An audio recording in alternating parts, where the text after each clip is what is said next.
యుఎన్ఓకి సంబంధించిన అంశాలు. యుఎన్ఓ అంటే ఐక్యరాజ్య సమితి. దీనిని 1945 అక్టోబర్ 24న ఏర్పాటు చేశారు. దీని యొక్క ప్రధాన కార్యాలయం వచ్చేసి న్యూయార్క్‌లో ఉంటుంది. భారత్ యుఎన్ఓలో 1945 అక్టోబర్ 30న సభ్యత్వం తీసుకుంది ప్రారంభ దేశంగా.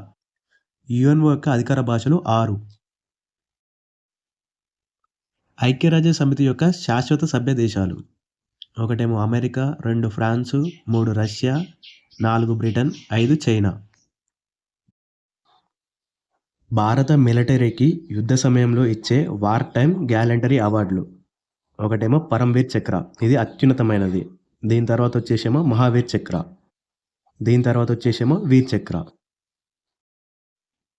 భారత మిలిటరీకి ఇచ్చే పీస్ టైమ్ గ్యాలంటరీ అవార్డులు. దీనిలో అశోక్ చక్ర అత్యున్నతమైనది. దీని తర్వాత వచ్చేసేమో కీర్తి చక్ర. కీర్తి చక్ర తర్వాతనేమో శౌర్య చక్ర. డబ్ల్యూహెచ్ఓకి సంబంధించిన అంశాలు. డబ్ల్యూహెచ్ఓ అంటే వరల్డ్ హెల్త్ ఆర్గనైజేషన్, అంటే ప్రపంచ ఆరోగ్య సంస్థ అని అర్థం. దీనిని 1948 ఏప్రిల్ 7న ఏర్పాటు చేశారు. దీని యొక్క ప్రధాన కార్యాలయం వచ్చేసి జెనీవాలో ఉంది.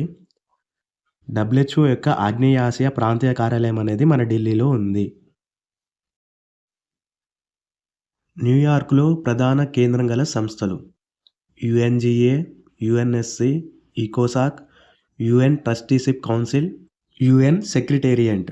ఐక్యరాజ్య సమితి యొక్క 6 ప్రధాన అంగాలలో ఐసీజే తప్ప మిగిలిన 5 న్యూయార్క్ ప్రధాన కేంద్రంగానే పనిచేస్తాయి. ఐసీజే అనేదేమో ది హేగ్ కేంద్రంగా పనిచేస్తుంది. జెనీవా ప్రధాన కేంద్రంగా పనిచేసే సంస్థలు. 1 యుఎన్హెచ్సిఆర్, 2 యుఎన్సిటిఏడి, 3 వచ్చేసి ILO, 4 ITU, 5 WMO, 6 WHO, 7 UN women, 8 వచ్చేసి విపో. ఇవన్నీ కూడా జెనీవా ప్రధాన కేంద్రంగా పనిచేస్తాయి. వాషింగ్టన్ డీసీ ప్రధాన కేంద్రంగా పనిచేసే సంస్థలు. 1 ఐఎంఎఫ్, 2 వచ్చేసి ఐబిఆర్డి, 3 వచ్చేసి ఐడిఏ, 4 ఐఎఫ్సి. దంతాలకు సంబంధించిన అంశాలు. పాలదంతాల సంఖ్య 20. ఈ పాలదంత విన్యాసం వచ్చేసి 2102. శాశ్వత దంతాల సంఖ్య 32. ఈ శాశ్వత దంత విన్యాసం వచ్చేసి 2123. 16 సంవత్సరాల వరకు నోటిలో ఉండే దంతాల సంఖ్యనేమో 28. 16 సంవత్సరాల తర్వాత మిగతా 4 దంతాలు చర్వణకాలు వస్తాయి. వీటినే జ్ఞానదంతాలు అంటారు. దంతాలకు సంబంధించిన వ్యాధులు అవేంటంటే 1 జింజివైటిస్, 2 పయోరియా, 3 దంతాక్షయం, 4 ఫ్లోరోసిస్. జింజివైటిస్ వలన దంతాల మధ్య చిగులు వాస్తాయి. పయోరియా వల్ల దంతాల చిగుళ్ళ మధ్య నుండి చీము వస్తుంది. దంతాక్షయం వల్ల దంతాలపై ఎనామిల్ నశిస్తుంది. ఫ్లోరోసిస్ వలన దంతాలు పసుపు రంగులోకి మారుతాయి. గుండెకు సంబంధించిన అంశాలు. హృదయం గురించి అధ్యయనం చేయు శాస్త్రాన్ని కార్డియాలజీ అంటారు. గుండె యొక్క బరువు 300 గ్రాములు ఉంటుంది. అదే స్త్రీలలో అయితేనేమో 280 గ్రాములు ఉంటుంది. గుండె ఆకారం వచ్చేసి త్రిభుజాకారం లేదా శంకు ఆకారంలో ఉంటుంది. హృదయం యొక్క స్థానం వచ్చేసి 2 ఊపిరితిత్తుల మధ్య ఉండే మీడియాస్టీనం అనే ఖాళీ ప్రదేశంలో ఉంటుంది. గుండెలో 4 గదులు ఉంటాయి. అందులో అతిపెద్ద గది ఎడమ జఠరిక.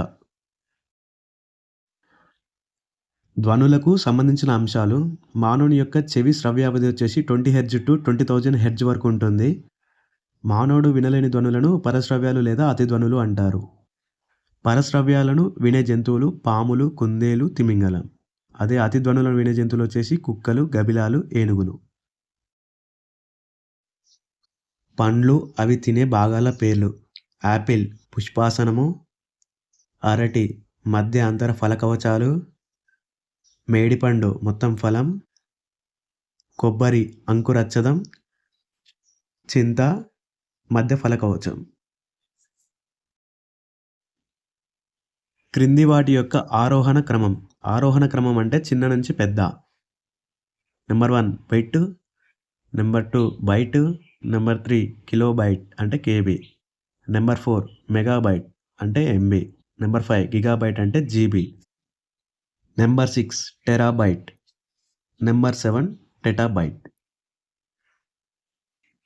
టెటాబైట్ అంటే అన్నిటికంటే పెద్దది. బిట్ అన్నిటికంటే చిన్నది. కింది వ్యవస్థల యొక్క కాలానుక్రమం. మొదటగా గూగుల్ 1998లో ఏర్పడింది. ఫేస్‌బుక్ 2004లో ఏర్పడింది. యూట్యూబ్ వచ్చేసి 2005లో, ట్విట్టర్ కూడా 2005లోనే ఏర్పడింది. వాట్సాప్ 2009లో, ఇన్‌స్టాగ్రామ్ 2010లో, స్నాప్‌చాట్ వచ్చేసి 2011లో ఏర్పడింది.